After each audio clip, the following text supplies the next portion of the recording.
আসসালামু আলাইকুম সবাইকে। আমি দিলশাদ ফারজানা আবারও আপনাদের সামনে চলে এলাম নতুন একটি ভিডিও নিয়ে। তো এই দেখুন, সকালে উঠেই বাজারে গিয়েছিল আমার হাজব্যান্ড, কিছু বাজার করে নিয়ে এসছে, সেগুলো আপনাদেরকে দেখালাম। এরপর আমি রান্নায় চলে যাচ্ছি। এখানে ডাল রান্না করা হয়েছিল, বেগুন ভাজা করা হয়েছিল, আলু ভর্তা ছিল আর ডিম ভাজা ছিল। তো এইগুলো আমার কাছে মনে হয় পৃথিবীর সেরা খাবার, এই ধরনের খাবারগুলো। এই তো নাস্তা রেডি। তো এরপরেই আমি বাজারগুলো গুছিয়ে নিয়েছিলাম। বাজার গোছানোর আসলে মেয়েদের কাজের শেষ নাই, একটার পর একটা কাজ লেগেই থাকে। দুপুরের আয়োজনে রেখেছিলাম বেগুন আলু দিয়ে ডিম রান্না। শীতের দিনে এই তরকারিগুলো আসলে বেশি খাওয়া হয়। বেগুন, ফুলকপি, বাঁধাকপি, গাজর, শিম এইগুলো আসলে বেশি খাওয়া হয়।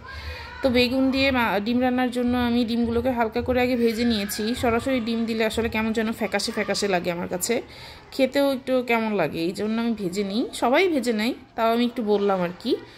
তো এরপরে এই যে বেগুন দিয়ে দিলাম, এভাবে কেটে নিয়েছিলাম আমি। বেগুন একদম কষে আসলে অল্প একটু পানি দিয়ে ভালো করে সেদ্ধ করে নিব। এরপরে আমি ডিমগুলো দিয়ে দিব। তো সেদ্ধ হওয়ার জন্য আমি পানি দিয়ে ঢেকে দিচ্ছি এখন। এই যে বাজার থেকে ডিম আনা হয়েছিল, সেই ডিমগুলো আমি এখন ধুয়ে নিচ্ছি, ভালো করে ধুয়ে ফ্রিজে রাখবো। আমি বাজার থেকে আনা ডিম সরাসরি কখনোই ফ্রিজে রাখি না। তো এই দেখুন, বেগুন সেদ্ধ হয়ে গেছে। এর মধ্যে আমি ডিম দিয়ে দিব, এবার ডিম দিয়ে ঝোল দিয়ে দিব। তো আজকে ভিডিওর শেষে আমি আমার মেয়ের সাথে কিছু টুকটাক কথা রেখেছি। এতক্ষণ যারা ভিডিওটা দেখলেন সবাইকে একটু রিকোয়েস্ট করে যাব, লাইক এবং সাবস্ক্রাইব করে আমার পাশে থাকবেন প্লিজ। আর নতুন নতুন ভিডিও বানানোর জন্য আমাকে আরও উৎসাহিত করবেন আশা করি। এরপরে দেখুন আমার মেয়ে কী কী নিয়ে খেলা করে, সেগুলোই দেখাবো।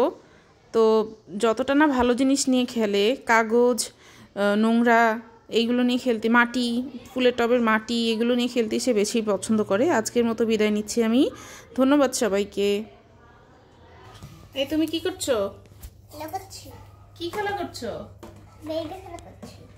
এইগুলো নিয়ে খেলা করে, কেচি নিয়ে খেলা করে? এটা কোনো কাজ? এখানে কি রান্না করছো? পোলাও। পোলাও? কাগজ দিয়ে পোলাও বানায়? বিরিয়ানি পোলাও বানায়, খেতে দারুণ হয়। উরি বাপরে, বিরিয়ানি পোলাও খেতে দারুণ হয়? হ্যাঁ। তুমি খেয়েছো? হ্যাঁ। তোমাকে কে রান্না করে খাইয়েছে? আমার দাদা। তোমার দাদা? আমি একাই নিজে রান্না করে খেয়েছি। তুমি একাই নিজে রান্না করে খেয়েছো? হ্যাঁ। তোমার মাম্মাম কিছু রান্না করে খাওয়ায়নি? না, একাই রান্না করতে পারি। তোমাকে কে রান্না বান্না করে খাওয়ায়? আমি। তুমি? তুমিও। আমি নিজে রান্না করতে পারি। বেশি পণ্ডিত।